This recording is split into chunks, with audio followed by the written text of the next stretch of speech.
Audience, we have some microphones here for those that have questions. Let's start in the back here, and then we'll come up here. I have a question. Alina Shirazi from Daily Mail. So based on your conversation with the president yesterday, do you think that he is still going to stay in NATO since you know him so well? And second of all, do you still consider him daddy after yesterday? Well, on the daddy thing, this is a language problem. What happened is the following. I have to explain to you, because it follows me a little bit. I can assure you. Now, we had a sort of pre-summit meeting, the president and I, in June in The Hague. And he had been very angry that day with Iran and with Israel. This was in June last year. And in Dutch, you would say, hey, the translation of your father is daddy, and I said, hey, yeah, sometimes daddy has to be angry. So I was not calling him my daddy, but saying, but of course, daddy has also a special connotation, and I now have to live with this the rest of my life. And I own it, and the president owns it, because he brought out T-shirts, he made a movie, Daddy is Home, and he returned to the United States. This was so funny. And this is why I like him so much. But, hey, yeah, you make mistakes. And this is when you are not a native speaker. Sorry for that. No, again, as I said, the conversation was really open. It was really between friends, but there is really also clearly his disappointment. Just up front here. Yes. Good morning. The former ambassador of Italy to the alliance. Thank you for your remarks, and you mentioned the UK initiative to bring together European forces and other forces to ensure the safety of the Straits. And as Secretary General of NATO, considering that NATO has important presences in the Middle East, from Jordan to Kuwait to even Iraq, do you see that there could be a role that NATO can play as a coordinating force, also to show the added value to President Trump that is asking for that, and considering also that the next summit will be in Ankara, which is clearly a strategic play in that region. How do you see that playing out? Thank you. I would argue let's do it step by step, but with speed. And the step now being taken is for this coalition of now 34 countries who gathered together at the military level last Tuesday to start doing the detailed planning for what this Hormuz mission could be. I think that's step one. If NATO can help, obviously NATO is there. There's no reason not to be helpful. Obviously we will, if that is helpful. But I think we have to do it step by step, because also in NATO that requires then an agreement between all the allies to do that. And I think here the exact structure is less important than the speed. Here I would say it is speed over perfection. But again, if NATO can play a role, it would be great.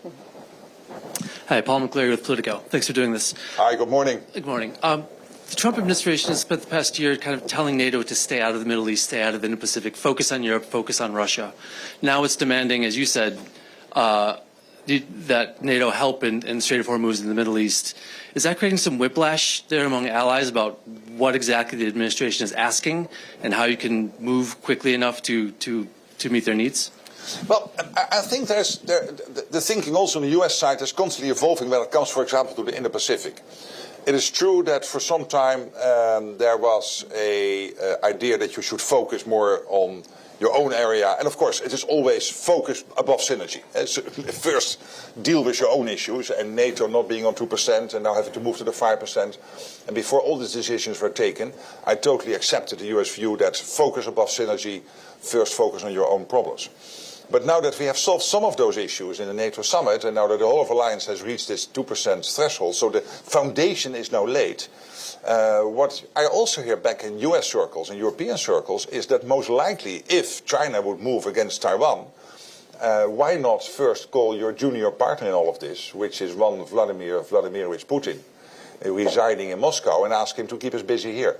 So most likely it will not be limited, something in the Indo-Pacific to the Indo-Pacific. It will be a multi-theater issue. And that means that My chief of staff was in Japan just last week, carrying messages, and I'm constantly in contact with the 4 partners in the Pacific. By the way, the distance between Japan and Australia is longer than between Japan and Brussels, but still we see it as one theater, the Indo-Pacific, which tells you something about the size of the globe. But hey, this is important because we cannot look at these 2 theaters separately. They are all interconnected. We have time for a couple more questions. Let's go in the back middle there. Thank you. Morgan Phillips with Hi, Fox good morning. News. Good morning. There seems to be some differing views between the U.S. and Europe on what NATO's obligations are as it relates to the Iran conflict. After your meeting with President Trump, do you think the U.S. and Europe are on the same page about what NATO's obligations are? Yeah, and it's not so much NATO, it is the allies. So first of all, it might be that NATO plays a role, like the Italian ambassador was just referring to, but I think it is what allies can expect from each other. And I think rightly the US was expecting that if you have deals with European countries on making use of your own bases and other infrastructure in those countries in case you need it, that then, of course, countries should live up to those commitments. And the good news is, hey, guess what? The most of them did. Not all of them, but most of them. And sometimes it took a little bit of time, but most of them did. Now, when it comes to the Strait of Hormuz, what we are seeing under the leadership of Keir Starmer and these 34 countries working closely with the US is of course, a shared commitment and agreement that we cannot accept the strait to be closed. It has to be opening up, and when it is opened up, we have to keep it open. Because this is about free shipping, it's about the law of the sea, it is about free trade, etc. So big maritime nations like the UK, but also my own country, which is not that big, but as a maritime nation relevant in the Netherlands, but also I spoke to the Norwegian Prime Minister this morning on the phone, who is the 5th biggest maritime nation on earth. So that these nations come together, work together in this coalition to support this endeavor, I think is only logical.